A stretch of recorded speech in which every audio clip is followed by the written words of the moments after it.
श्री शिवाय नमस्तुभ्यम। हम सबको पता है कि 27 फरवरी को आमलकी एकादशी, जिसे हम प्यार से रंग भरी एकादशी के नाम से भी जानते हैं, और आज के इस दिन पे 5 वृक्ष की पत्तियों की एक बहुत ही पुरानी परंपरा है, बहुत ही बड़ी महिमा है।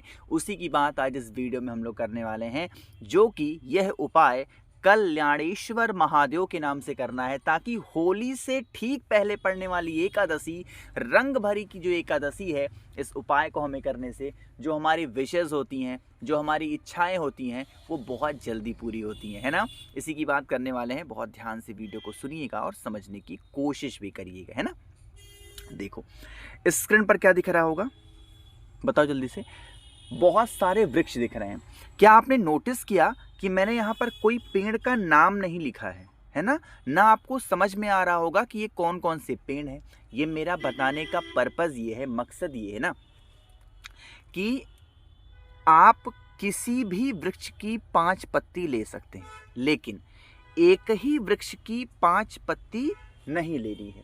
आपको अलग अलग वृक्ष की, जैसे एक पेड़ है, इसकी एक पत्ती ले लो, ये एक वृक्ष है, इसकी एक पत्ती ले लो, ये एक वृक्ष है, इसकी एक पत्ती, ये एक वृक्ष है, इसकी, ऐसे ही 5 अलग अलग वृक्षों की एक एक पत्तियों को लेना है। तो कितने पत्ते हो गए? 5 पत्ते। अब एक नियम और होता है, वैसे आप चाहते तो पत्तों को तोड़ भी सकते थे, है ना। कल्याणेश्वर महादेव का ये उपाय क्या है कि आप चाहते तो नए पत्तों को वृक्ष से तोड़ सकते थे, लेकिन यहाँ पर एक पाबंदी लग गई, है ना, एक रुकावट आ गई। और वो रुकावट कौन सी है?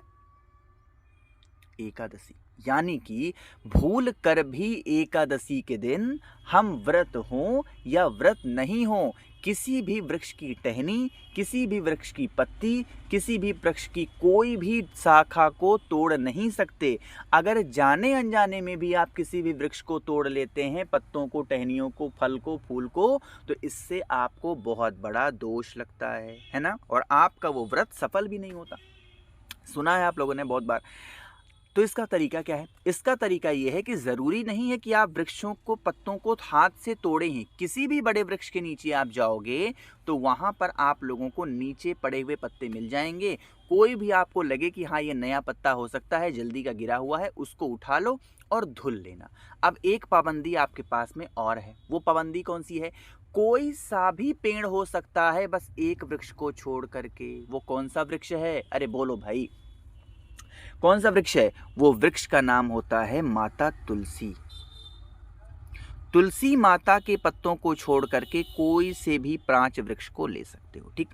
अब इसे लेकर के पहुंच जाओ भोले बाबा के शिवलिंग के पास में। नॉर्मली हम जो भी उपाय करते हैं उसमें जल हम बाद में चढ़ाते हैं, बट इस उपाय में जल हमें क्या करना है? पहले चढ़ाना होगा। रिपीट कर रहा हूँ, जल हमें क्या करना है?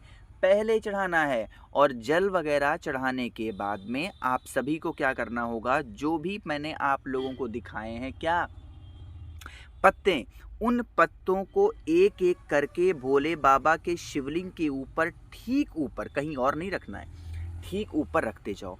रख तो रहे हो, लेकिन नाम मत भूलना। वो कौन सा नाम है?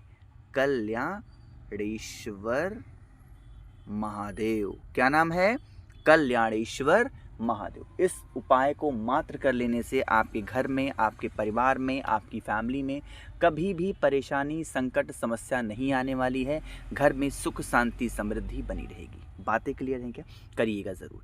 चलिए आगे बढ़ते हैं। अब रंग भरी एकादशी पे करने वाले हम लोग दूसरे उपाय की तरफ, जो कि हमें करना होगा शहद के साथ में। देखो, अक्सर ऐसी बहुत सारी फैमिली आपके घर के आसपास होगी, या फिर आपके घर में ही बहुत सारे ऐसे होंगे जो रोगी प्रवृत्ति के हैं। मतलब वो कुछ भी कर लें, उनको दवा असर नहीं करती है, दवा सूट नहीं करती है। बहुत प्रयत्न करते हैं, बहुत कोशिश करते हैं। आपको क्या करना है? आपको ज़रूरत पड़ने वाली है भाई शहद की। दोबारा से बोल रहा हूँ, क्या ज़रूरत पड़ने वाली है? शहद की। तो आपको लेना है थोड़ा सा शहद, और शहद के साथ में आपको ज़रूरत पड़ने वाली है काली मिर्च की। काली मिर्च तो लोगे, कितने दाने लेने हैं? मात्र 5 दाने काली मिर्च के लेने हैं। और इन काली मिर्च के 5 दानों को खूब अच्छे तरीके से कूट लेना है, पीस लेना है। और इसका क्या बनाओगे? अरे भाई पाउडर बनाएंगे। क्या बनाएंगे? पाउडर बनाएंगे और पाउडर बनाने के बाद में पहुंचना भोले बाबा के शिवलिंग के पास में। अगर यह उपाय जो व्यक्ति बीमार है वो स्वयं करता है तब तो बहुत अच्छी बात है, और अगर वो व्यक्ति नहीं कर पा रहा है तो आपके घर का कोई भी सदस्य उस व्यक्ति के लिए इस उपाय को कर सकता है। नियम समझो क्या है। अभी अभी मैंने आपको जो शहद दिखाया उस शहद को 2 स्थान पर लगाना है। सबसे पहले शहद का, एक मिनट कलर चेंज कर लूँ वरना आप बहुत कंफ्यूज हो गए भाई। शहद का जो लेपन होगा वो आपको करना है माता अशोक सुंदरी के स्थान पे। ठीक, लेपन कर दिया। अब जो शहद की डिब्बी आपके पास में उसको बंद कर दो। अब कहोगे भैया आपने कहा 2 जगह लगाना, एक ही जगह तो अभी लगा, क्यों बंद कर दें? बंद इसलिए कर दो कि हमने जो शहद माता अशोक सुंदरी के स्थान पर लगाया है इसी शहद को माता अशोक सुंदरी के स्थान से निकालना है और कहाँ पे लगाना है? भोले बाबा के शिवलिंग के ऊपर। यानी अलग से शहद को नहीं लेना है, जो शहद माता अशोक सुंदरी के स्थान पे लगी थी वही शहद निकाल करके भोले बाबा के शिवलिंग के ऊपर लगाना। लगा दिया। लगाने के बाद में अब आपके पास में क्या है? 5 काली मिर्च के पिसी हुई दाने। उन दानों को जो भी व्यक्ति घर में बीमार है, परेशान है, बहुत संकट में रहता है, उस व्यक्ति का नाम और गोत्र बोल करके उस शहद के ऊपर आप उस काले मिर्च के पाउडर को रख देना। मात्र इतना कर देने से आपके घर की जो बीमारियां होंगी वो खत्म होंगी। अब सुनिएगा, यहाँ पर तो नाम और गोत्र बोला। अभी आपके पास में एक तांबे के पात्र में जल होगा, ध्यान रखिएगा जल के अंदर भाई गंगा जल जरूर डालिएगा। ठीक, अब उसके बाद में उस जल को भोले बाबा के शिवलिंग के ऊपर जब समर्पित करेंगे, जब उस जल को चढ़ाएंगे तो किसका ध्यान करना है? महादेव का कुंदक रूप ध्यान रखना है, यानी कुंदकेश्वर महादेव के नाम से।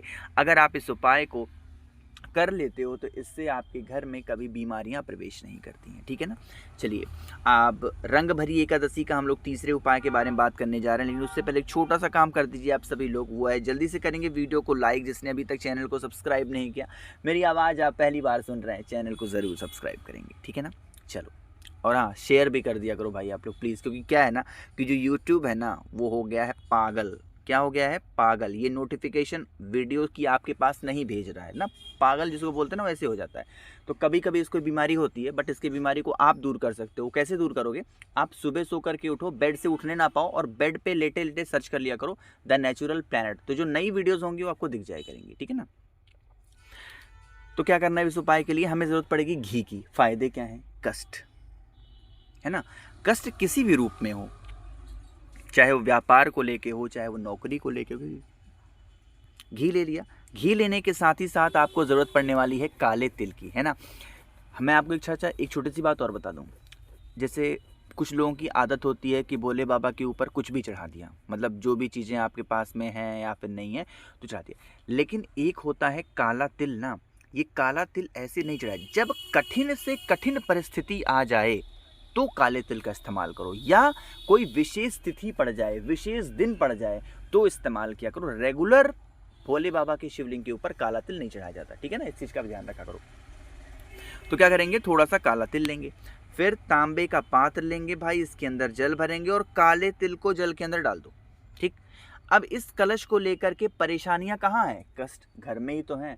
तो अपने पूरे घर में इस कलश को लेके घूम लो और फिर भोले बाबा के शिवलिंग के ऊपर ला करके जो आपके पास में घी है, उस घी की मात्र 1 बूंद भी आपको मिल जाए, शुद्ध गाय माता का घी, उसे शिवलिंग के ऊपर बिल्कुल ऐसे समर्पित करके घी को और उस जल को चढ़ा देने से हमारे घर में कष्ट नहीं आता। तो कष्ट का निवारण क्या है? कल्याण होना। नाम कौन सा लोगे?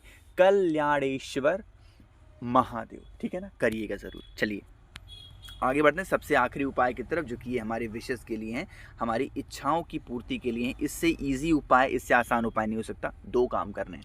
पहला, पीला चंदन लेना है और द सेकेंड वन, लाल चंदन लेना है। ठीक है ना, पीला चंदन और लाल चंदन।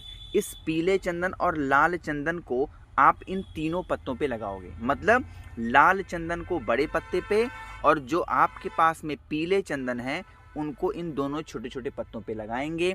अपनी मनोकामना, अपने विशेष को कहते हुए भोले बाबा के शिवलिंग के ठीक ऊपर नाम वही जो अभी भी बताया मैंने, कौन सा नाम, कल्याणेश्वर महादेव का स्मरण करके अपनी मनोकामना कह के रंग भरी एकादशी के दिन शाम के टाइम पे प्रदोष काल में अगर आप इस उपाय को करते हैं तो इससे आपके परिवार में कभी परेशानियां नहीं आती। छोटी सी बात आपको बतानी है कि कपूर का इस्तेमाल जब कभी भी किया करो तो शुद्ध कपूर आप ज़रूर इस्तेमाल किया करो, और शुद्ध कपूर में आती है भीम सैनी कपूर, अच्छी मानी जाती है। तो भगवान की पूजा करनी हो या घर में किसी बीमारी के लिए इस्तेमाल करना हो तो भीम सैनी कपूर का इस्तेमाल किया करिए। मार्केट में भी अवेलेबल है, जहाँ से चाहे ले सकते हैं, ठीक है ना। बाकी कोशिश की मैंने आप सभी को सब कुछ प्यार से अच्छा बताने की। कोई बातें समझ में ना आई हो नीचे कमेंट सेक्शन में पूछें। मेरे जितने भाई बहन आवाज़ पहली बार सुन रहे हैं चैनल को ज़रूर सब्सक्राइब करेंगे और वीडियो को लाइक सभी को करना है। श्री शिवाय, नमस्तुभ्यम।